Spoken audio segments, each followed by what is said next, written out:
What the hell are we supposed to use, man? Harsh language?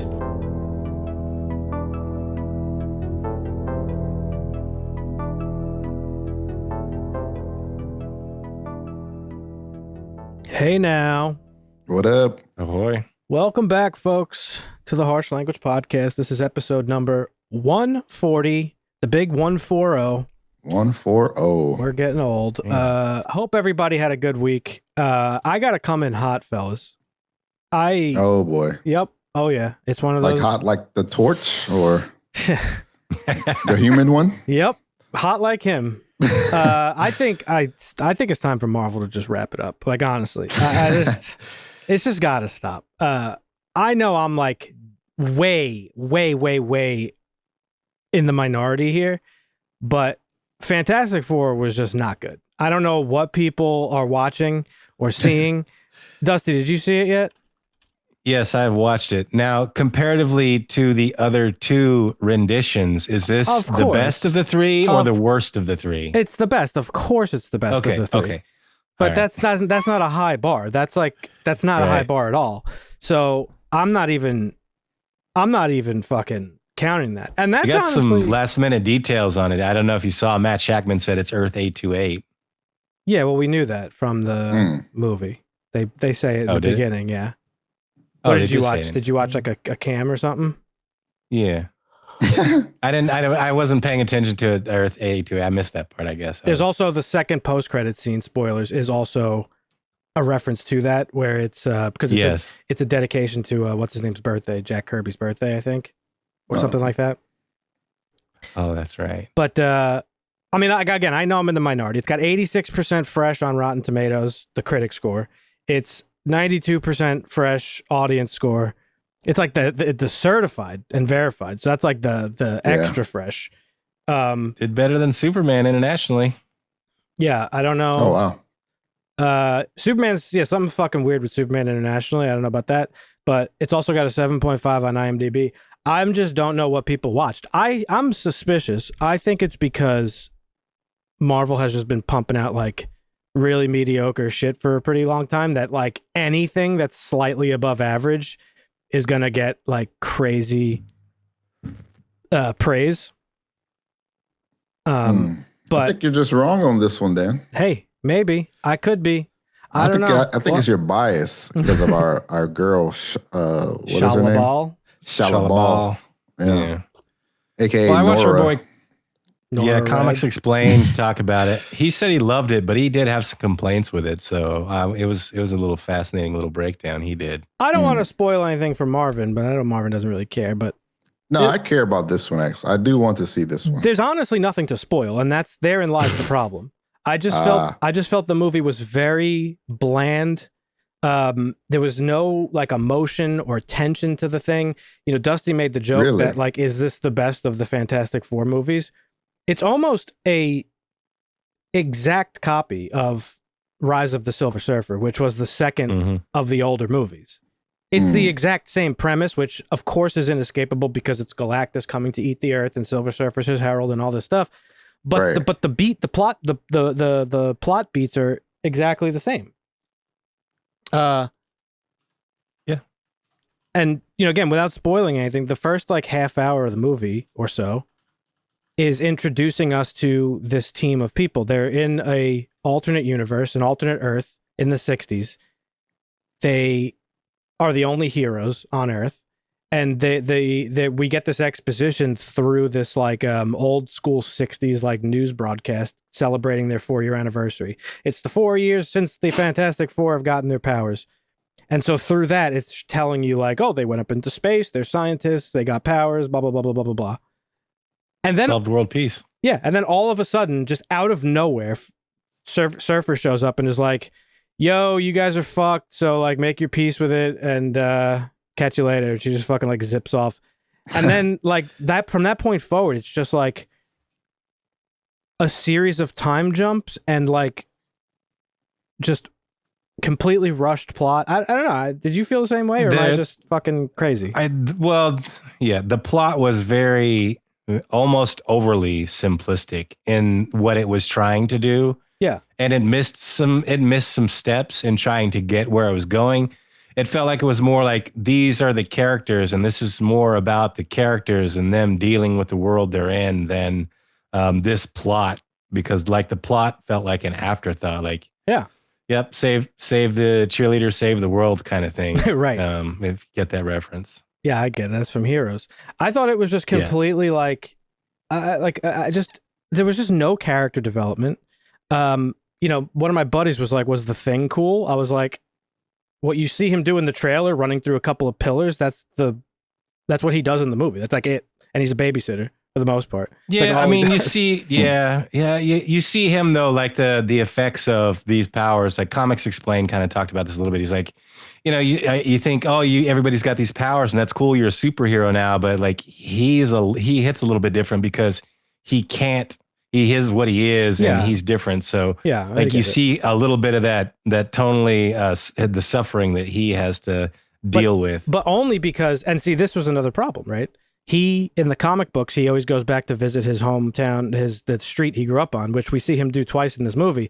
But that has no effect on the audience if you're not familiar with the comic books. True. I don't think so. It doesn't really land to the audience who doesn't know that sort of stuff. It's just like, oh, he's visiting his, like, you don't really get the fact that he is like hurting on the inside, that he looks like a fucking freak.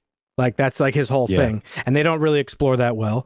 Really, the whole movie was centralized around her, Susan, and being a mom, and like what it means to be a mom, and like the sacrifices you go to for being a parent. Which now I understand through that context why they decided to gender swap Silver Surfer, because that's the tension point of like their shared. That's like their shared commonality is that they're both mothers, right? But people are really latching on to that as like the central emotional anchor of the movie, and it just didn't like do anything for me. Like I don't think the movie earned anything. It didn't do anything where I was like emotional. Well, they neutered Galactus, it felt like, too. Oh yeah. No, that's a totally besides the point thing. Like Galactus and Surfer were completely wasted. Reed Richards doesn't do anything in this movie. And I'll be quite frank, exactly what I was worried about is what happened. I did not like him as Reed Richards whatsoever. I didn't really like anybody in the cast, to be perfectly honest, except for maybe Bachrach as the Thing. He was okay. Yeah. I don't know. This movie just didn't do it for me. I know I'm in the minority, and I know I posted something on YouTube, like the community tab with like the Twitter version of YouTube or whatever. Whatever it is, like the Twitter feed for YouTube. And I posted that I didn't really like it. And somebody was like, this is rage bait. I'm like, no, it's a genuine opinion. Like, I don't know what to tell you. Didn't like it. Yeah, I've said I'm not a huge Fantastic Four fan. I thought it was all right for a Fantastic Four movie, but I thought all of them were just kind of all right. There was nothing that was like, wow, I need more of these guys and their story in my life. It's just those characters, even though they're the first, Johnny Storm, first Marvel character that Stan Lee ever created. Yeah, Marvel. no, I mean, they're the first Marvel family. They're incredibly important to the Marvel universe. I feel like that's why people love it and they want it. But to me, it's like, they're not that interesting. The X-Men are more interesting to me. I agree. The X-Men are more interesting. I don't know. Something about it it just felt very like uninspired. And I feel like Marvel now, because Feige did that interview like a week before the movie came out, and he was like, trust me, you're going to like this one. We promise, because guess what? You don't have to do any homework for this.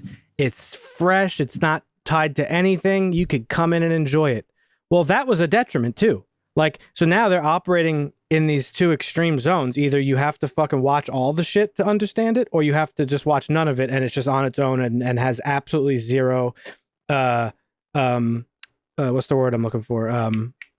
Not importance, basically. It has nothing. And that's how this felt. And then the added thing for me, spoilers, at the end of Thunderbolts in the post-credit scene, is the Fantastic Four ship approaching our Earth. So at some point, they leave this universe to come to our universe. Everybody fucking thought it was because they were going to abandon their Earth because they couldn't do anything against Galactus. Right. And then come here. Well, that's not what happens at all. Spoilers. I won't say two super spoilers, but to quote one of Dusty and I's favorite YouTube channels, Galactus was barely an inconvenience, and they dealt with him super easily. Okay. Damn. Yeah. So they have no reason to leave this Earth. So now why do they come here? I have no idea. Well, even that was an annoyance. Like the parlor trick that they tried to play was like, It's so stupid. it felt like Reed could have done way more to make that trick work in the scene than what they tried to do. But yeah, I don't know. Galactus is like one of the most powerful beings in the Marvel universe, and they essentially beat him by like just tripping him. Essentially, is what Shackman did say that like I was still in the middle of doing my thing when they had done that. So it's like running, he likened it to running a baton, a relay race where you hand off the baton, you run your race as fast as you can, you do what you can. Yep. But he wasn't aware basically of what was going on at the end of Thunderbolts. So he didn't have any way to tie it up in a bow in the end of his, which is why it felt jarring. And therein lies the ultimate problem is that, they write movies, they write scripts while they're shooting. What's her name? Avengers Doomsday isn't even, Rebecca Romijn, yeah. Rebecca Romijn, who famously played Mystique in the original X-Men series trilogy. She's going to be in Doomsday because every motherfucker who's ever been in a Marvel movie ever is going to be in that. And they asked her a question and she's like, I have no idea. They're still writing the script. How are you in the middle of production, producing one of the biggest movies that's probably ever going to be made cost-wise? And you're still writing the script. That's ridiculous. Mm-hmm. And so therein lies the problem. So Marvel really needs to they need to take a step back. They need to reassess what they're doing, and they really need to lock in, because it's no longer acceptable. Like, now you have competition. Not that it matters, because people are still going to go see your shit, but like, obviously if you care about the stuff, which I think Feige does, like, come on, man, like, step the shit up. You gave us fucking gold before, then this isn't even close. So he's washed. They might be. You never know. Like, that might be the case. Excuse me. But I don't know. This just felt like a really uninspired, like... The tepid 4? Yeah. It just, I don't know. It just felt like a nothing movie. Like, there was just nothing that really happened in it. Nothing really went on. It was just... very bland, and then like the emotional payoffs that everybody's talking about, like I didn't feel any of them, because there was just nothing happened in the movie. It looked cool, it was a good looking movie, so like whatever, that's fine. But yeah, I don't know. I honestly really didn't like anything about it. I didn't like the music, I didn't like the action, I didn't like the dialogue. It wasn't funny when it was very clearly trying to be at times, and I was just like stone-faced, just like staring at the screen. Completely forgettable movie. I would never.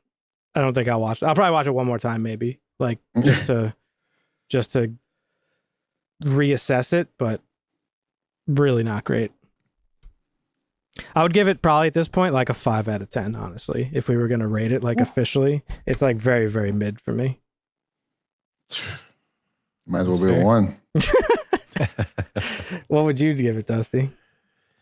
Oh, I don't know. I'd give it something similar. Yeah, 5 or 6. I'm not sure. I'm glad I'm not alone. I'm glad I'm not alone, because people are like glazing the fuck out of it. I really think it's because it's just like Marvel's been so bad lately, and this is like a glimmer of something better, that it's like fucking throwing everybody off. I don't know. But, possible. Yeah. Whatever. It is what it is. I'm not. I'm glad people are liking it. It's fine.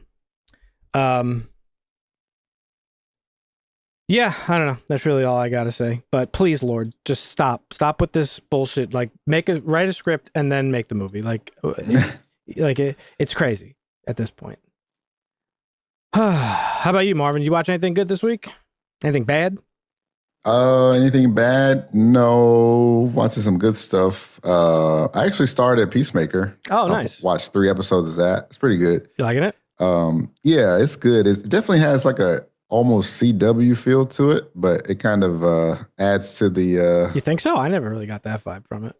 Yeah, it's definitely cheesy and like, but I think it's intentionally that way. And cheesy. How, some of the actors are like definitely CW like ish, like they're not cheesy like I don't know. It's just the vibe of it is just cheesy. Some of the actors aren't like amazing. They're not terrible, but okay. But yeah, it's pretty good. Okay. I thought it was good. I got around to watching it, so it wasn't. I don't think it was the best comic book show I've ever seen or anything close to it. It had some funny parts and it was an interesting story, but it didn't blow me away. Yeah, I'm not done yet, but I'm enjoying it so far. Fair enough. Well, that's good that you're enjoying it. What else have I watched? Oh, I started watching the Dexter Resurrection show, and that's actually really good. Surprisingly, really good. That's a sequel or some shit, right? It's a sequel. Yep. Yeah, it's basically a continuation of the original Dexter show. They had the original Dexter, which was like 7 or 8 seasons or something. Mm-hmm. Then they had Dexter Reborn, or I forgot exactly what it was called. He escapes and his son finds him and he's out in Alaska somewhere. He's in and some weird. No, it's actually New York, like upper New York.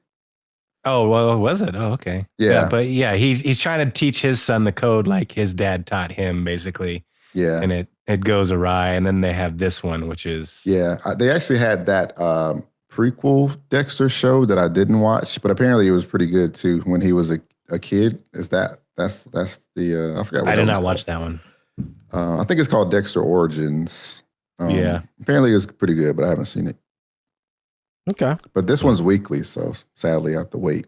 I'm already caught up on the 4 episodes. We finally got to the dinner I was looking for. I thought that we were going to get that out the gate, but I like where it's going. It's good so far. Yeah. How about you, Dusty? Anything new on your plate? Yeah, I started watching, actually just finished Untamed. This is a 6-episode miniseries that is a very good story, but it also there's some gripes. Like they use some B-roll footage to show you Yosemite, because this takes place in Yosemite National Park, which is a beautiful place. If you ever come to California, like go to Tahoe and go to Yosemite. That's the 2 places I tell everybody to go. Okay. Yosemite's beautiful, but most of this was filmed in like British Columbia and stuff. So there's like Mount Whistler in the background of some places, and there's some mines in the show, and there's elk in the park, and there's a aggro bear. So there's just some things that are like way off just for the TV flair of it. It's Hollywoodized, I guess. But yeah, overall, It's about it's a story about how lies imprison us and destroy people's lives around you. It's a really good show, set in a beautiful environment. But I watched that, and I just started watching For All Mankind because I was looking for something to start watching again. Because Christina, we'll sit down and watch shows together, but she can't keep up with me sometimes on some of the shows, and I want to watch, and I get bored waiting around. So I rather than rewatch something, I look for something I haven't seen. So I started watching that. And I got through season 1. It's pretty good so far. I'm enjoying it. Yeah, it's good. I told Dan to watch that like 10 years ago. Still hasn't watched it. Well, I told you to watch it, and then you got ahead of me. That's crazy. And then, yeah, that's fair. Yeah. Did you guys see this? There's a Hellraiser game coming out. I did. It looks pretty cool. Single player, but single player, yeah, which is interesting, but it could be good. Yeah. I thought it looked good. I mean, I did not see that. Is that a Blumhouse game? I don't know, actually. I don't know if Blumhouse is involved. I mean, do they own the rights to it? I know they did that. They did that like remake that had come out a couple of years ago. Yeah, I don't know. I mean, they make horror movies and games, so I just figure if there's a horror game related to a movie franchise, they're probably going to have their hands on it, but maybe not. Maybe. I don't know. It's cool though. Scary as shit. I got to get back to story-driven games. I haven't played a single player game in a really long time. We haven't had any good ones in a while, Dan. I know. Well, no, the people were raving about that Claire whatever expedition. Oh yeah, Obscura. That's not a me game though.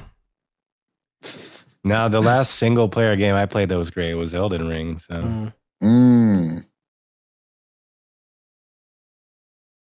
Folks, Dusty was a video game journalist. Now he does entertainment news for us. He brings us all the news about the culture that fucking pops. What do you got this week, Dusty? Well, we talked about it out the gate because you wanted to get hot with the Marvel Phase 6 is officially underway with the Fantastic Four. And while it failed to topple Superman domestically. It did prove better internationally, just by the smallest of margins, really. Yeah. We have 118 million versus 125 million domestically, and 95 million versus 100 million internationally. So one made 218 million globally, and one made 220 million globally in their first weekends. But Superman's now at 502 million. Unlikely to reach the $1 billion mark. It's the percentage drops week over week are showing that I don't think we're going to get there, especially because of why it's failing internationally. We don't know. And I think it probably could have, because he's an American. It probably could have done better domestically too, had we not had all the Snyder hate. I think there are a lot of people who didn't want to watch it. I don't think that really I don't think that had any effect. Don't give those people credit.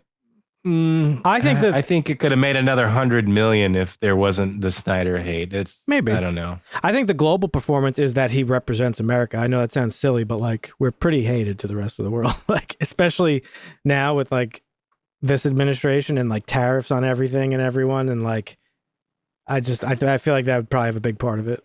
It's just like he's not a character. People are like, eh. Maybe I'm wrong. I don't know. Maybe that's stupid, but.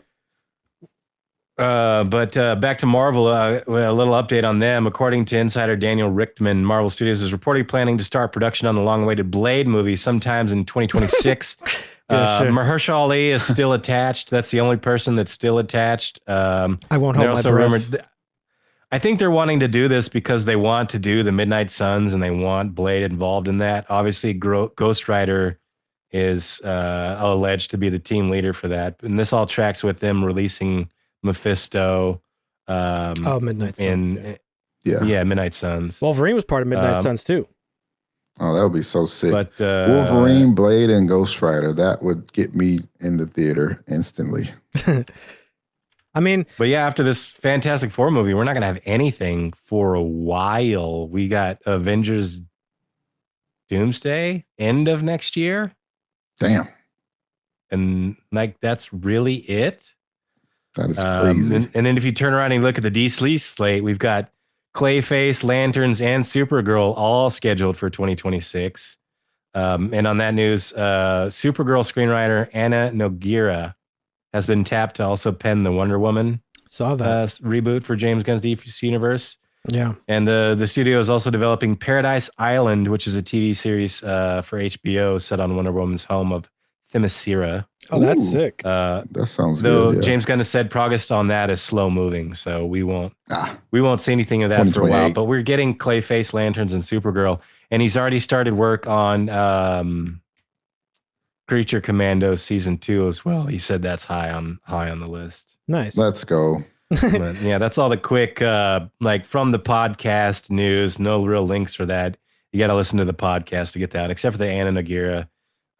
She's a great actress, and she penned Supergirl, so hopefully that will be good. And she's doing Wonder Woman, so we'll see. You know who else is in your Midnight Suns, Marvin? Your girl, Magique.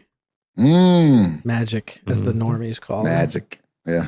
Yep. And yeah, Moon Knight and they've had some. Yeah. They've had a couple people roll through that group.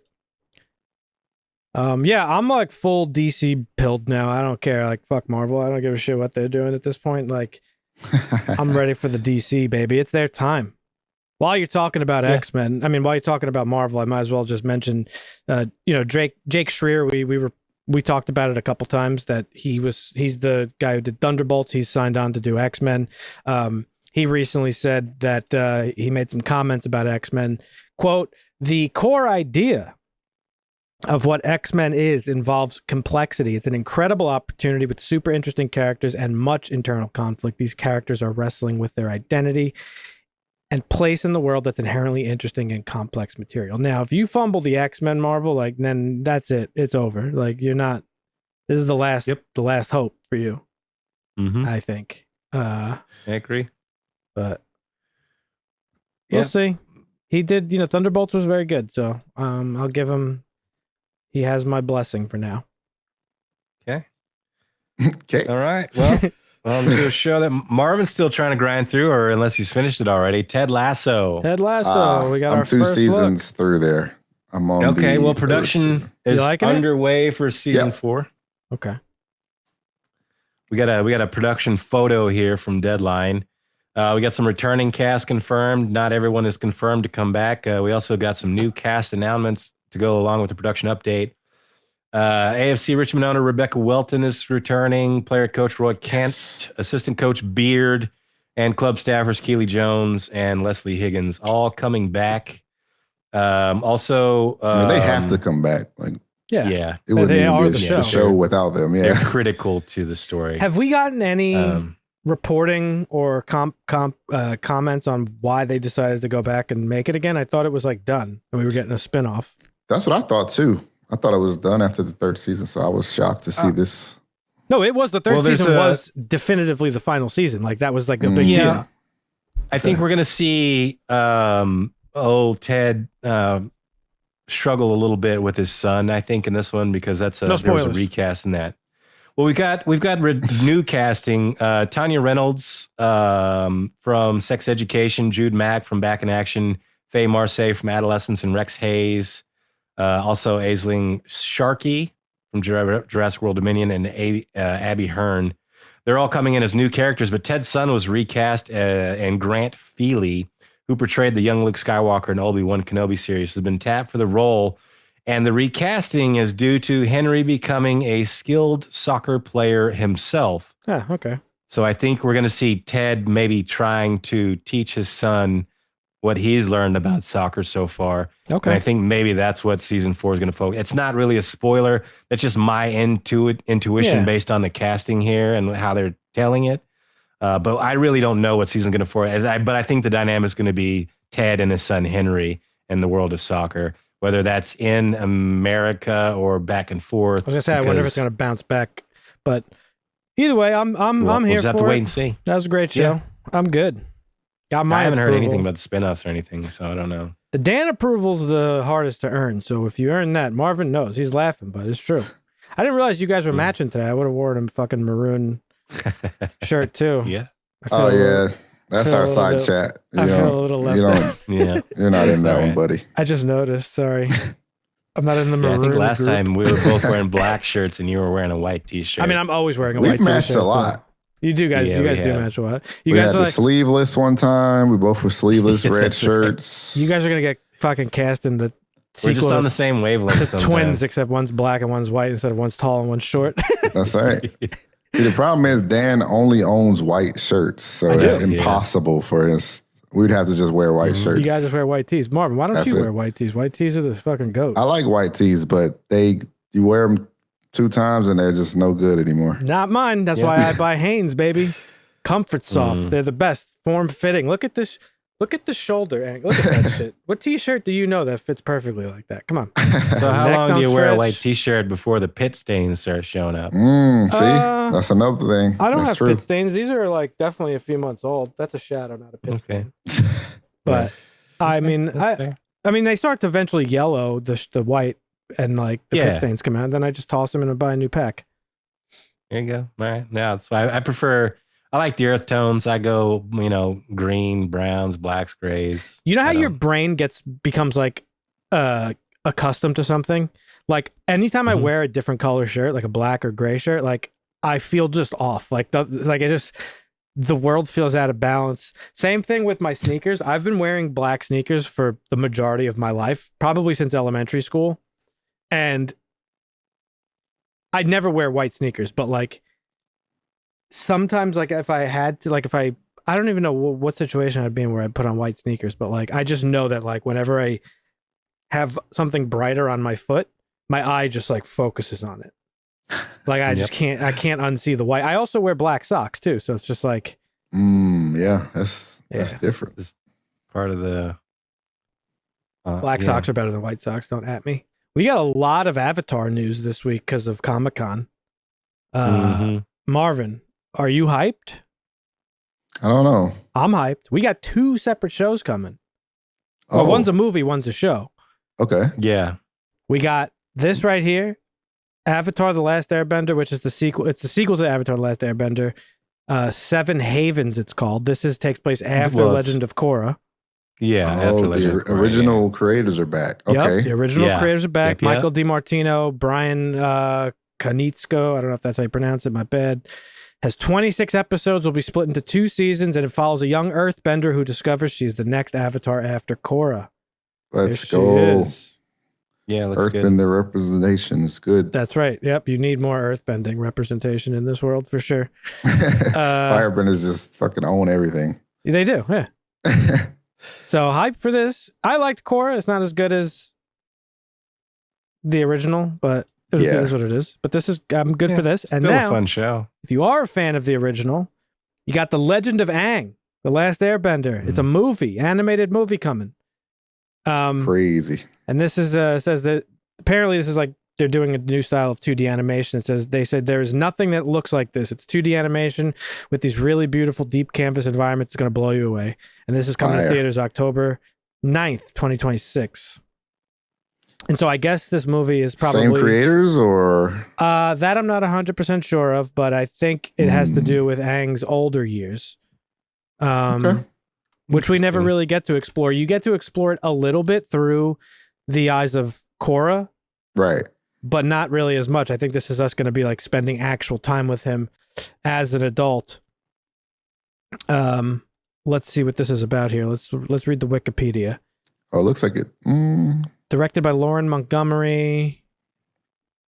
Films takes place 7 years after the events of Avatar: The Last Airbender. The film will follow the series' main cast in their young adult years. Okay, yeah, so that's pretty straightforward. Yeah. That'd be cool. Okay. Yeah. I'm a big Avatar fan, obviously, as you know. I'm looking at her credits here. She worked on Avatar: The Last Airbender, so that's good. Good. Okay. And she's done a bunch of DC animation stuff, and DC is known for their animations. So that's good. Good stuff. Good stuff. Yeah. And then the last thing, based on that, is your boy Stephen Wynn is going to be in that, Marvin. You recently commented on how you like him. What did we watch with him in it that you were like, I really like this guy? Beef. But no, you mentioned him for some other reason. Walking Dead? No, it was post Marvin had finished Beef. It was like 2 or 3 episodes ago. I can't remember. He wasn't in the thing, but you had brought him up. I can't remember why. Oh, Well, okay. we I think brought we were him just talking up about up because- and coming actors, Maybe. newer actors rather. Yeah. Well, Kirkman spilled the beans that he had did a suit wearing for Sentry for Thunderbolts, Yeah. and that never came to fruition. No, I because thought they he asked was- him, Yeah. he was like, they asked Robert, he's like, why did you guys bring that up? That pisses me off. I'm still mad about that because they asked him if he knew who he's playing in Avatar. Right. And he said, yes, absolutely. I know because we're friends because we did a show together, but I'm not going to fucking do that to him this time. So fuck you guys. Well, the news And then, is out now. they released it because I think Robert Kirkman was like, no, fuck you guys. I'm not doing that. Yeah, he's playing an adult Zuko. So, Yeah. but yeah. So that's our Avatar news. Exciting stuff. What else did you pull for us this week, Dusty? Well, also from Comic-Con, just a quick side note, the biggest panel they ever had for a Sunday, we knew that it was going to be, Comic-Con was going to be a little absent because Marvel and DC really weren't there, but the biggest panel they've ever had, because it's the first time that George Lucas showed up. Yeah, that was huge. And he's he like didn't really 80 have any. something. Yeah, he was talking about a museum he's going to build in LA where he's going to put all his art, the art of the people for the people, and all the stuff that inspired him to do his stuff. That was an interesting tidbit. Right. Speaking of George Lucas showing up at Comic-Con, that's like huge though, because he's like the king of the Never nerds. been on Right. a panel. I know, crazy. He's the king of the nerds. Like without him, like nerd culture as it exists today doesn't exist. No, I'm being serious. Like it all began with Star Wars. Like before Star Wars, there was like no real nerd shit. There was obviously, but like it was much more like relegated into like certain little sects and things. Right. Frank Herbert's Dune is what inspired George Lucas to do what he did. Sure, but Star Wars is like way more nerdy than Dune. Like Dune is like I feel Is like it? I feel like It's way more culty. It's maybe way more like culty, like super fans, like that sort of thing. Yeah. But Dune, I like the feel like sci-fi of Dune is definitely way more nerdy than all I'm saying Star Wars. if you have a Dune fan standing next to a Star Wars fan, I feel like the Star Wars fans are the one to be more likely having BO. That's all I'm saying. Well, that's all I'm totally saying. different. All I'm saying. You ever go to That's fair. unclassified nerd. Got it. Marvin? You ever go to a Comic-Con? It just I reeks have of not, BO. but I It would just like to. stinks of BO in there. It's probably like a Smash tournament, same Yeah. thing. Those or guys- just a Those guys Sweaty smell. gamers. Talk about it fucking stinking like, whoo, Yeah. fuck. You don't want to go to a fucking video game convention. Forget it. Esports events. Anyway, what else you got for us, Dusty? All right. Well, we got our boy. Happiness is contagious. Marvin doesn't All want right. to know nothing about this. He's upset. I'm closing my eyes. Everything's closed. Okay, well, we don't know anything, Marvin, except what's been released. I don't know if you've read any of this, but Pluribus is Vince Gilligan's next show. It's going to premiere with 2 episodes on November 7th on Apple TV. It's God. a So 9-episode drama. So it's going to conclude on December 26th. So we're only going to get a month and a half or 2 of this, and then it's going to be over. It's already renewed though. It's crazy. Yeah, already renewed for season 2. course So it's you do already know renewed. this. Rhea Seehorn is Carol, the most miserable person on earth who must save the world from happiness. Hell yeah. We got a teaser trailer, but further details remain a mystery. We have Carolina Widra from Sneaky Pete, Carlos Manuel Vesga from Don Dute Quieras, and guest stars Miriam Shore from American Fiction and Samba Shoot from Our Flag Means Death is cast. But we really don't know anything else about the show except it's coming out November 7th. Listen, 2-episode premiere. I had a theory about this. Me and Dan were talking about this earlier. I played this game, and I remember the name of the game finally, Dan. It's We Happy Few. Oh, is yeah, the that was name it. of the Yeah, game. We Happy Few. Oh, yeah. And the whole premise of the game was like, basically the government's keeping everyone happy by keeping them on drugs that make them happy, and everything's like pretty, and there's like pink lights and all this, and it's actually illegal to not be on the drug. So basically it's illegal to be sad, pretty much. So Well, Vince dropped some spoilers. He said there's no meth in this, and there's really no crime in this. And the first episode, everything changes and everything's different, and that's all we really know. So what? Oh man. Yeah, there was the teaser trailer is pretty weird, but I'm just gonna leave it at that. I won't say nothing. did you call the number? Don't say Dan? a word. No, I want to call the number. No. Should we call Should've it called live it. right now? I'll call it right now. We're live on the air. We're not live, but we're hot. We're recording. Where's the number? Let's see. Okay, let's see. 1202. Marvin, figure it out. Figure out what? The 202 area code. It's probably New Oh, Mexico. it's 202. Because that's where the show takes place. All right, I'm calling it. DC. It's DC. Hi, Carol. We're so glad you called. We can't wait for you to join us. Dial 0, and we'll get back to you via text message.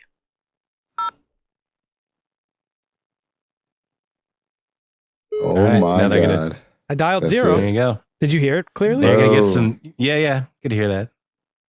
That was crazy. Oh, they texted me. Now you're gonna get some texts. Yeah, There it you go. says- Yeah, you're gonna get a text. It says, please know your life is your own, Carol. You have agency. That being said, reply yes to sign up for updates from Apple TV and agree to our terms and views. I mean, Dude. do I just apply? Do I reply yes or Yes. okay? They've either had thousands or hundreds of thousands of calls. I don't know. Dude, that's I insane. mean, there's a lot of Vince Gilligan fans, so I'd imagine they're into the hundreds of thousands. It says you must have so many. You must have so many questions for us. Understand, we only want to make you happy. We'll be in touch soon. And then Dude. it says please text stop to stop, help for help, and then it gave me a contact for Pluribus. Wow. Nice. I honestly think it's going to be very similar to that game. That's my Maybe. theory. You heard it here first. Yeah, that's all I got. I'm adding this contact That's- into my phone. There you go. Bro, this show's gonna be so fucking good. Oh my god. I can't wait. Like, there's few things in life where you just know it's gonna be a banger. Vince Gilligan's that guy, you know? He's just that guy. Vince Gilligan, Rhea Seehorn, Apple TV. Mhm. That's it. That's all you Yeah. have to know. It's going to be the best. It's going to be better than Andor. I think it's gonna be better than Severance, if I'm being honest. Ooh. I mean, hey, Like Severance is good. I think Andor is better than Severance. We also Yep. got a lot of Stephen King stuff this week. If you're a Mhm. Stephen King fan, you're eating good. I Go. am a Stephen King fan, as you guys know. We're getting some excellent things. For one, the prequel to It, Welcome to Derry, this is dropping in October. I'm very hyped for this. Yeah. And this is all the same people coming back from the movie. You got Andy Muschietti, his sister, who is a producer on it or whatever. This takes place in the 50s, so I'm not quite sure what it's really going to be about. In the movie, I think we've talked about it before, but in the movie, they set it in the 80s. The kid version of the story takes place in the 80s. In the book, the kid version of the story takes place in the 50s. So now they're going back to the 50s. This is supposed to be a prequel to show when like Pennywise first started like doing his bullshit in Derry. Damn. I think and I hope it has to do with some of the mythology of Derry that is dealt with in the book that they didn't really have time to deal with in the movie, which is Ooh, Shawshank. yeah, there's a little Easter egg there, Shawshank Prison, which is the fact that throughout the history of Derry, there's been all these like heinous things that have happened. Right. And every time there's some witness that's like, oh yeah, there's like a clown fucking hanging around. So I think that would be cool if that's what we're going to be getting. So I'm excited for this, but oh God, I'm gonna die talking about it. The thing that I'm really excited for is we just got confirmation that we are getting a adaptation to my favorite book of his, and it's The Girl Who Loved Tom Gordon. And it's about it. It's probably Stephen King's most grounded book. Okay. And it's about a girl who goes camping with her family. Came out in 1999. She goes camping with her family, and she gets lost in the woods, and it's just basically about her survival. And she basically uses like she conjures visions of her favorite baseball player, Tom Gordon, to like help her survive. It's very moving and heartwarming book, and I'm very excited for this. Does she drink her own piss? I'll have to Bear Grylls. I'll have to let you wait for the movie for that. But this is going to be directed by Francis Lawrence, I think. It was recently, I think he recently confirmed it, if I'm not mistaken. Oh no, he's doing The Long Walk. I'm sorry. Is that a different Stephen King? That's another Stephen King. That's the show that we talked about, I think, or maybe it was a movie a couple weeks ago where they're just walking forever. If you stop walking, you die. Remember we talked about it like a couple of months back? Yeah. Oh, yeah. We saw the trailer for that, I think. Yeah, because he's the director who did Constantine, and now he's doing Constantine 2 and Hunger Games and all that stuff. So that's Francis Lawrence. Doing The Girl Who Loved Tom Gordon is J.T. Malner, I think is his name. He hasn't really done anything that I'm familiar with, but he did that movie Strange Darling. That's right, the one that came out like recently, which I wanted to watch, but we never got around to. My buddy said that was pretty good. Yeah, we might have to add that to one of our lists now. Yeah, our watch list, but yeah. So I'm very excited for that. Great book, Marvin. If you ever need something to read, check that one out. All right. Well, we got the press junket going around. You could have caught Adam Sandler on the Dan Patrick show. Dan Patrick's in the movie, but I'm a bigger fan of Christopher McDonald from these movies. And he was on the Rich Eisen show, and he had an interesting little story about Bob Barker and even how he came to be on the show. Apparently, when before we get to the Bob Barker stuff, I saw him talking about Dennis this with Dugan. Sandler. Dennis Dugan, the director of the show, came to McDonald here and said, "Oh, we want you in the show." And he said there were rumors that it was going to be Dennis Quaid or Kevin Costner, and Dugan was like, "No, it was always you. Like we saw you play this role in some weird movie, and we thought you were perfect for it." And he had just come off filming a movie with Ray Liotta, Unforgivable, I think is what he said. And he's like, I'm a terrible husband and father. Like I can't do this without I need some housing for my family if I'm going to do this. So Dennis Dugan went to Bob Simmons, the producer, and got Christopher McDonald housing for his family. And he became the infamous Shooter McGavin, who everybody should follow on Twitter because his tweets are amazing. Is it actually Christopher McDonald? Who? It's Shooter McGavin _. So I'm not sure, but I'm pretty sure that is. I think he runs that account. I'm pretty sure. Okay. I can't confirm it, but yeah. Bob Barker, Ed McMahon was originally cast for this role, but he turned it down. And Adam was like, yeah, I don't know what we're going to do. And they asked Bob if he would do it. And Bob read the script and was like, sure, why not? But I'll only do it if I get to win the fight. Yeah. And so Adam was like, sure. And then I guess when one of the other things that he wanted to talk about, he's like, I wanted to do this. I'm a bit of a pugilist myself, so I want to do the fight scene. So Bob Barker refused a stuntman to stand in for the fight in the original Happy Gilmore scene, except for the tumbling scene, of course, where they're rolling down the hill. Like that was obviously a stuntman, but all the fighting where he's like got his hands up and they're boxing, that was no standing. That was Bob Barker, the man himself. And we see him early on in this movie, and it feels like this movie is just an ode to a lot of the people who died. Yeah. That's all the news I have. So let's talk about the movie here we're talking about, which is Happy Gilmore 2. All right. Thank you for the news, Dusty.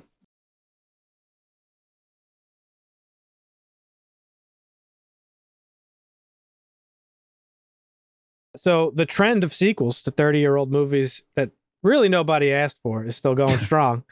We'll never escape it. And now it's coming for what is probably Adam Sandler's biggest classic, Happy Gilmore. We've got Happy Gilmore 2. We made Marvin watch the original not too long ago. Not that long at all. Maybe it was kind of long. Couple months. That's not long. Yeah.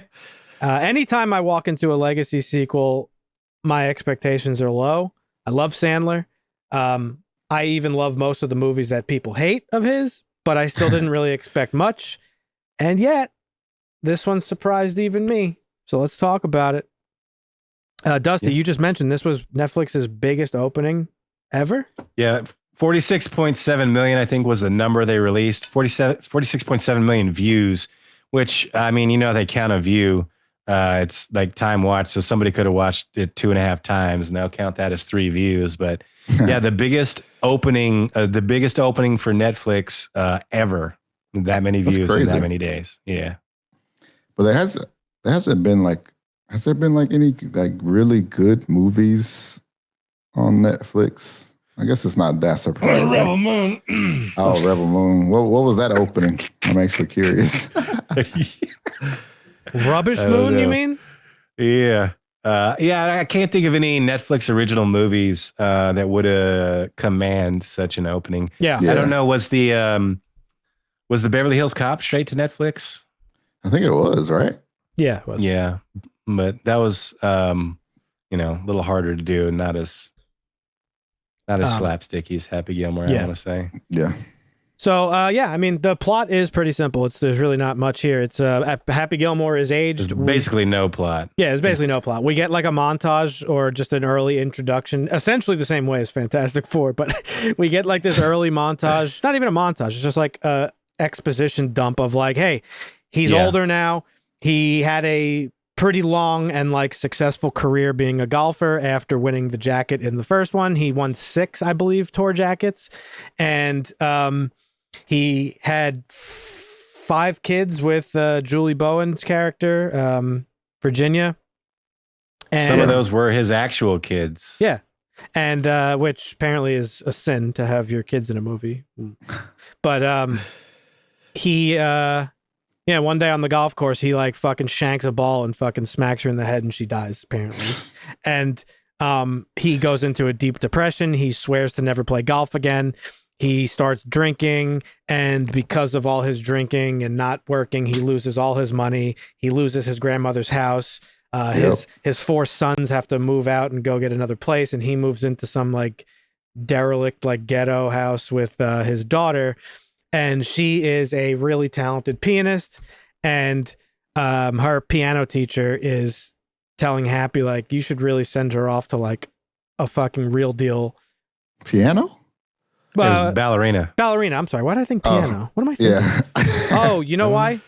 I'll tell you guys why. I'll tell you guys later. But yeah, she's a talented ballerina. She's a ballerina. I watched Working Man the other night with Jason Statham, and in that, the the girl he has to go save is a pianist. That's why I thought that. Anyway, Mhm. so also a terrible movie. But so she she's a really talented ballerina, and her teacher is like, yo, you should send her to a real deal ballerina school. And he's like, oh, okay, what does that cost? And she's like, oh, $30,000 a month or something like that. Something crazy. 75 a year. 75 grand a year. And so the only way that he could afford sending her to school and giving her the life that he knows she deserves and the life that he wants to give her is to, of course, get back into golfing. And so that's pretty much the movie. $333,000. Yeah. But John Daly, shout out. little something in his way. And that is a up and coming, ridiculous, like extreme golf. Maxi golf, which is like all these like superhuman, like genetically engineered fucking golfers.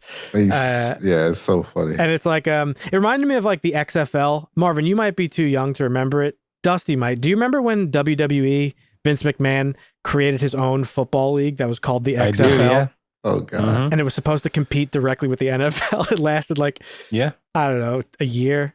It kind of reminded me they've had of a that. couple minor league football teams, and they've all kind of merged with each other, and it's like I remember. So that's pretty much the movie. And like what it really is what Dusty said in the beginning. It's an ode to all the people that died that were in the original one. Like there's scenes with, Chubbs, obviously. There's scenes with his mom, his grandmother rather. There was one other one and I can't remember who it was. Oh man. The big Andre the Giant motherfucker. Oh right? yeah, that guy. I can't remember his name. But one of the reasons why I love Sandler is that his movies are just always fun and funny. Like he gets shit on a lot. But even when his movies are really bad, they're always like charming and funny in some way. Like the most recent one that comes to memory is Hubie Halloween. That is like not a good movie by any metric whatsoever, other than the fact that like it's fun and it's enjoyable and it's cute and it's charming. Yeah. Like not every movie has to be a fucking,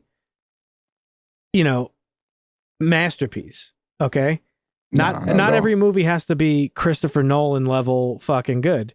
And this did what it wanted to do and what it needed to do. And that's just Sandler being like, hey, you guys want to get together and make a funny movie? And everybody's like, yeah, all right. So I thought this was really good. Like I thought it was a great follow-up to what is now one of the more like culturally significant comedies like ever released. I thought this was a very worthy follow-up to that. What about you, Marvin? Yeah, I thought it was pretty good too. I don't think it was a good sequel to Happy Gilmore as we know it. Yeah. And I think it was cool that he like you said, shouted out it was like fan service for people that saw the first movie. Absolutely. What it felt like. But it was done in a pretty good way. I feel like it had so many people in this movie. Eminem being the jackass guy's son, that was fucking I feel like he hilarious. just got a lot of people that he maybe just wanted to do a movie. Like he wanted to say he was able to do a movie with them. Like Bad Bunny's a freaking like billionaire musician from Mexico. Eminem rapper, or they're just friends of and his. then there's randomly like Margaret. I mean, he was whatever her name is from Margaret Qualley. Yeah. Like it's just, and then Eric Andre, like he probably just like, here, like guys, this is the people I want to do a movie with. Let's just put them in this, whatever. And the thing is funny about him, he was actually on the Dan Patrick show talking about Eminem. He's like, yeah, me and him, we kind of became friends, and like they were telling me they were telling me I should get him for this part, and I'm like, I don't really want to bother the guy. Like I don't, he's doing his thing, he's making his album, he's doing whatever. And he said he finally broke down and called him, and he's like, yeah, sure, I'll do it. So no, it's good. I like that he got Eminem and Bad Bunny and stuff, and I like that they played roles that weren't like serious. Like they were kind of like, if you think about like someone like Bad Bunny, who is like a billionaire musical artist pretty much, and it's like he could put his ego aside and do something like be a caddy in this fucking movie, and it's fine. Like I think that's cool. Apparently Kid Cudi I love was in those kind this. of roles, like Brad Pitt playing the invisible guy, and not Daredevil. Oh my gosh, I just lost it. I'm getting the old man brain. You need some Viagra for the brain. Yeah. But it was good to see all the classics back in there, like Ben Stiller and then Christopher Was Bad Bunny McDonald. his caddy? Yes, dude. Bad Bunny, the fucking biggest Mexican artist. I don't know who Bad Bunny is. What? I mean, I know the name, but I don't know him. Like, I didn't recognize him, but he was fucking hilarious. He's like bigger than Drake, bro. Really? Like literally, bigger than Drake. Yeah, I mean, he's mostly known in Mexico, but a lot of Mexican American people. Apparently, Kid Cudi was in this movie. I didn't even recognize him. Like half the fucking cameos and stuff, I didn't even recognize. Yeah, Kid Cudi was at the end. He was a cop. And apparently, Nick was saying that Travis Kelce was in this fucking movie, which was hilarious. He was the waiter, right? Yeah, you know, he's a fucking football. He was Taylor Swift's. Yeah, boyfriend or whatever. That was good. Yeah. Or is he still? I don't know. There's a former Ranger. Me and Nick were laughing because in the black and white scene where Nick Swartzen is like the old golfer who had the fucking cut like tendon or whatever. Oh, okay, yeah. When he gets beat up by the mafia, the mafia boss's two guards. One was Chris Chelios, who's a famous hockey player, and the other was Sean Avery, who was like a random fucking like. Probably B hockey player, like in terms of he was only known. People know him because he was like an instigator, really. Yeah. Was always suspended and all this stuff, and he just like is randomly in this for like 14 seconds, doing nothing. This is very funny, but like you said, it's just I think it really is just Sandler being like, "Hey, I'm making a movie. You guys want to be in this? Like, fuck it." Yeah, yeah. Because it's also a lot of old classic people too, like Rob Schneider, who. Whatever. Oh yeah. You got Robert Smigel, who's in a lot of his movies. John Lovitz, Nick Swartzen. Like it's anybody who's friends. Alive that was in an Adam Sandler movie got some sort of cameo. Or anybody that's just in his orbit. Or and anybody who people are your friends with also got cameo. But like anybody that's alive that was in a movie is basically in this. Basically everybody. Like why is Kid Cudi in this movie? It just doesn't make any sense. You know what I mean? Yeah. So it's just funny. I don't know. And Guy Fieri, I forgot he was in there. Yeah. Oh yeah, that was great. And it just goes to show you that like how I posted a clip on the YouTube and on TikTok. It was pretty contentious, more than I expected it to be, where I'm like, Adam Sandler doesn't get a lot of love is basically what I'm saying. People are like, people love his fucking movies. You don't know what you're talking about. And I'm like, honestly, not really. Like his movies always get shit on. But I think even though his movies get shit on, people generally agree that he's like a pretty chill dude, which is why I like him too. You never see him in like the fucking news. He never has any like controversy. He keeps his fucking mouth shut. He doesn't like, you know, not that celebrities shouldn't, not to jump on that fucking bandwagon of like celebrities shouldn't like speak their minds or opinions, platform themselves. Yeah, but he just doesn't, because he's just like whatever. He's just like living his life. He seems like a normal dude. He's always out in like sweatpants and fucking baggy shirts. He plays basketball in public parks. Like he's just a normal dude. He never got infected by like Hollywood, really. Yeah. And I don't mean like liberal Hollywood or anything. He's just not part of that life. But anyway, what did you think about it, Dusty? Yeah, I thought it was great. This is to the chagrin of Fantastic Four that has no plot, much like this one that has no plot. This is one where you just shut off your brain and you enjoy what you're watching, because there's so much fun in this, and it's so many funny parts, like him like everything, dude. Everything, even the golf ball that he. Yeah, it's like what? There's no way. Then, John Daly like memeing himself, because John Daly is like a public drunk guy who's passed out and pissed himself at places like he has places where he can just crash, and like that's where he's like, nah, you don't got to go anywhere. You can stay here. Like it's just there's just so much to laugh at in this movie that it was and of course it was a welcome change of pace, I guess. Happy Gilmore, of course, would be friends with John Daly. Like it only makes sense. Oh yeah, absolutely. Also, I don't remember which golfer it was, but the guy who went to prison was an actual golfer. And, oh really? And he got arrested. Some of them were. He got arrested for some sort of like public disobedience. I don't know what he did, but like, even made a joke about that. He's like, "No, I'll stay one more night." Oh yeah, what's on the menu? Lasagna. Was that Scotty Scheffler or no? I don't know the names. Or was Bryson DeChambeau? But yeah, he was trying to get to his tee time at a golf course, and he was in a golf vehicle, and there was traffic on the road, and he tried to go around the traffic to get into the golf event, and a cop tried to stop him, and then they showed credentials, and he kind of moved again and like bumped the cop or something, and so the cop got like copish on him and said, "Fuck you, I don't even know who you think you are. I'm a cop, I'm taking you to jail." So like he went to jail. That's why he went to jail. But yeah, just him all like, what's for dinner tonight? Nah, I think I'll stay here another day. Like that shit was hilarious. It was real funny. It was just very lighthearted. You didn't have to have a plot. Like the golf thing was ridiculous, and the villain, like, oh, you just have halitosis and bad breath, but it's actually your energy drink that's just like on the nose, funny, ridiculous, stupid stuff that it doesn't matter, and you can just like, okay, yeah, I mean, I don't know. This is Adam Sandler at his finest. I agree with you actually that those exact words, because it felt like to me, he works. I don't think very often. People were arguing with me about that. I was like, he doesn't work very often, but like, he's not in a movie every fucking year. Like he makes movies every couple years or whatever. But his recent movies are more in line with like him as an adult and like an older man now. And that's fine. That's totally cool. I'm talking like, the movie with that he did with Jennifer Aniston, where they're the couple and they murder mystery, whatever the movies are called. Like those movies, a couple of others. This is one of the movies, like his recent stuff, that felt really in line with like his older stuff.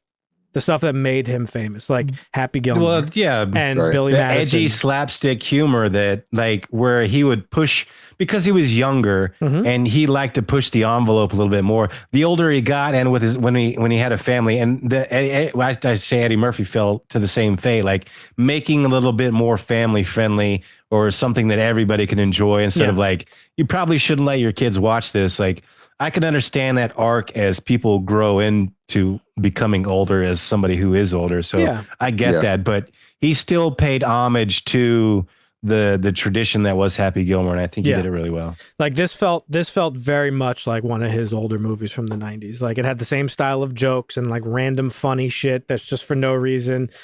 Like there's a moment during the montage, the training montage, where like you see John Daly just like squirting the hand sanitizer into his hand, and they don't make a thing about it. It's just off on the side. If you notice it, you notice it.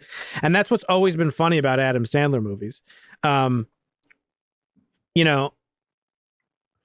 I just think if I didn't know any better, I think I would have said like, oh, this was definitely made in the 90s. Like if it didn't look like it was, like visually, it just had that feel to it that like his old school stuff. Or the Steve Buscemi scene that meant nothing but was still hilarious. Like his son, hey dude, why are you kicking my car? This is a family thing we're doing. His son is like a WWE guy. I can't remember his name. The oldest son who kept like roid raging when he was like, oh fucking like that was hilarious. Like, so I don't know. It just, I thought it was great. Really, honestly, like I thought it was great. It's everything I would have wanted out of a Happy Gilmore sequel. And it's everything I would have expected. I don't know what I would have expected other than this. I also love that him and Shooter kind of made amends in the movie, and they were working together. That was great. Against each other. That was awesome. Because the beef in the first one was like so fucking ridiculous, because it's a ridiculous premise that this kind of made fun of that, and it was like, yeah, it's ridiculous. Like, why would these two be fighting? It's so stupid. Because and in the beginning, it's framing Shooter as like this fucking, like he's spent his years in fucking psychiatric detention because he's like lost his mind and stuff, but really he's just like, whatever, we're over it. Like I thought that was funny as fuck.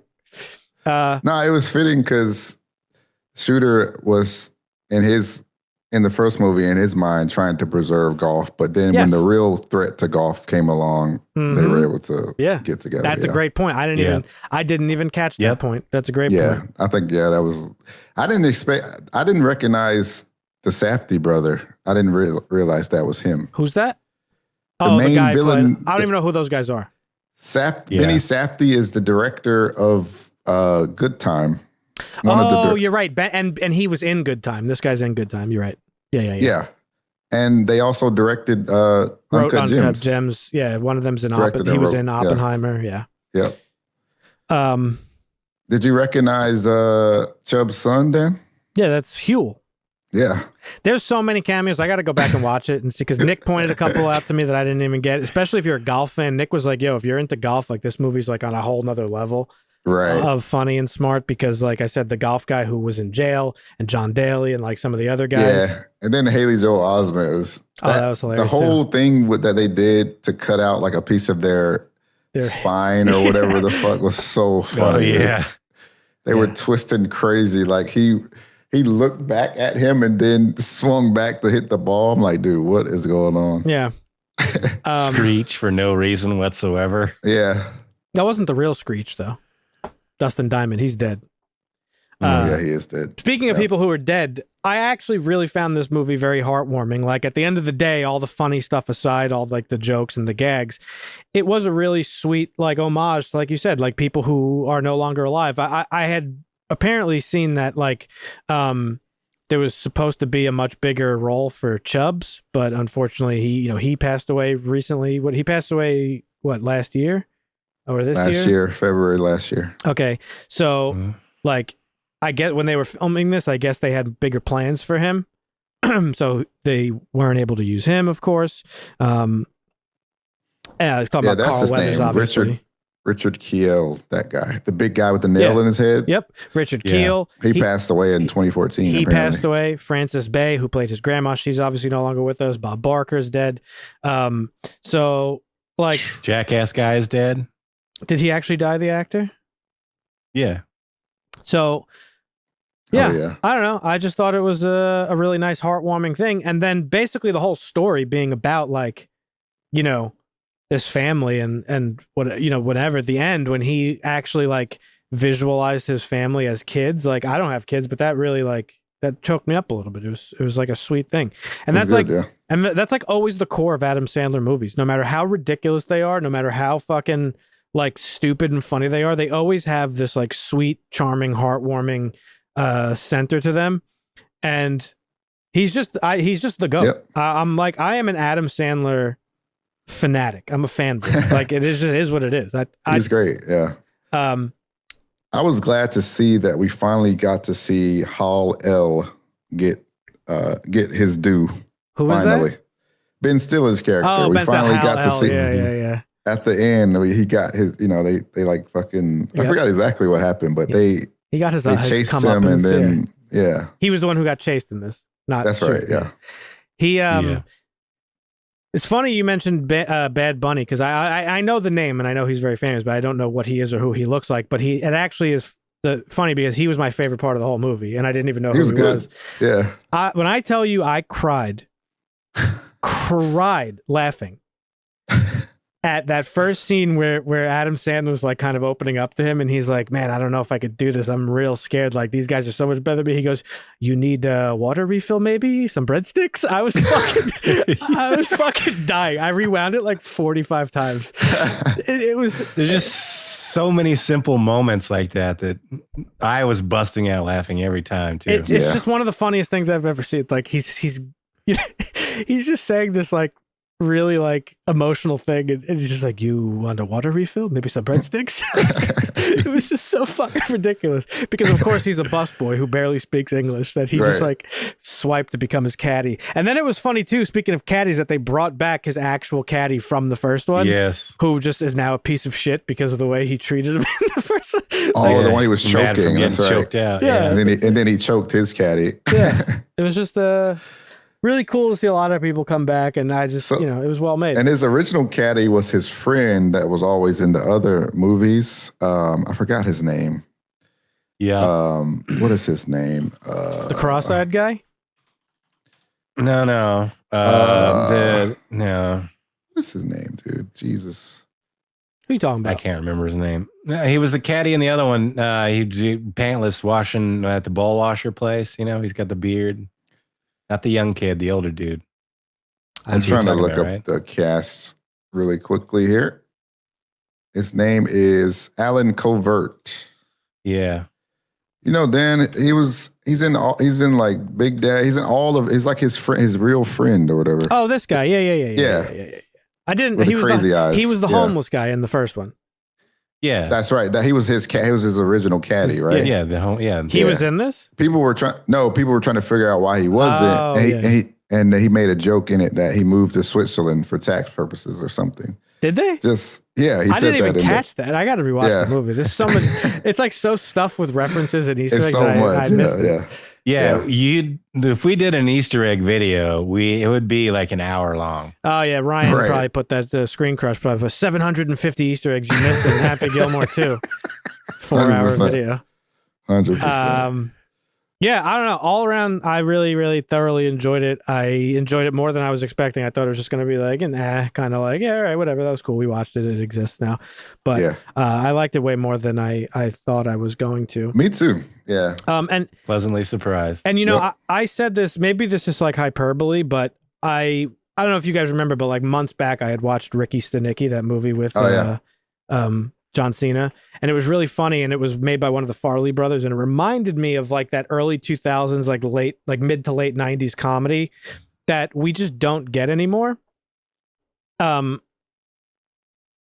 just comedy has changed. It's like much more in line with like the Seth Rogen like ilk of type of comedy. It's a little bit more raunchy and like it's more focused on like sex jokes and like drug jokes and stuff like that, which is fine. There's nothing wrong with that. I love Seth Rogen. I think those movies are hilarious. But that specific like slapstick, like ridiculous, beyond the realm of like reality comedy that existed in this time period that we don't get anymore, I really miss it. And this felt like a return to that. And I wrote in my notes, like, comedy needed old Sandler, like the world needed Superman. Like this felt like going to see an older band sort of play all their hits. Like when you go see like an older band or something, and they just like, they run through the songs that you know they're going to play. But it was even more matured than like the raunchier Sandler stuff. Like even he himself is like, oh, my happy place isn't what it was. I don't drink anymore. You know, because think about like, underwear that fits and doesn't have skid marks in it or whatever. Think about like the audience that he's making the movie for, right? Like Happy Gilmore came out in 1990. What? Late 90s. Yeah, late 90s. Happy Gilmore came out in 1996. So I was born in 1980. I was 10 when Happy Gilmore came out. So I didn't even see it until I was older, and by that point, that's not like, it's still a movie that I could say I grew up with because I watched it like when I was younger. I was a teenager. But think about people who were, in their, I was like 16. Okay, so you're the perfect example. This movie was made for literally you. How old are you now? Sorry if you want to dox yourself on air. 45. Okay, so you're like 45 into your 50s, going into your 50s. How old is Adam Sandler? He's a little bit older. He's 58. So like he's making movies for people who are getting into like middle age, becoming dads or are already dads and like having families. That's what this movie was for. That's what this movie's about. About a dad who like is failing his family and needs to like step up, and like he's grieving the loss of his wife, and like so I don't know. I mean, how could I call a movie like this stupid? It's a very it's a movie for. He knows who he's making this movie for. He made this movie for people. Well, know your audience. That's the secret. Right, exactly. And he made this movie for people that like grew up with Happy Gilmore, the first one, and that's awesome. And that's why I love Sandler. Even the movies like they're older at this point, but like what were the movies where they do the vacation? They did 2 of them. Grown Ups. Like that's another movie that like speaks to that. It's like, oh, this is about me. Like all his movies have that like personal his personal life like put into it, and that's great. And when I say his movies, I mean like his movies, not like Uncut Gems. That's a movie that he just happened to be in and was great. Right. I'm talking about like Adam Sandler movies, the things you would think of when you think of Adam Sandler. So it was just great all around. I have nothing really bad to say about it, to be perfectly honest. If I had to pick something, I just think it looked a little bit ugly. Like these Netflix movies, these like quickly made lower budget things, like they don't really like look that good. Cinematography's whatever, color correction, but like what am I I'm not fucking Siskel and Ebert, so it's like I don't really give a shit. Right. You guys have anything else you want to say about it?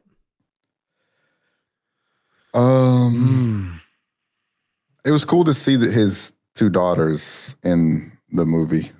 Oh yeah, apparently that's not allowed. People were complaining because I don't know why people complain about anything really anymore. Like, who knows?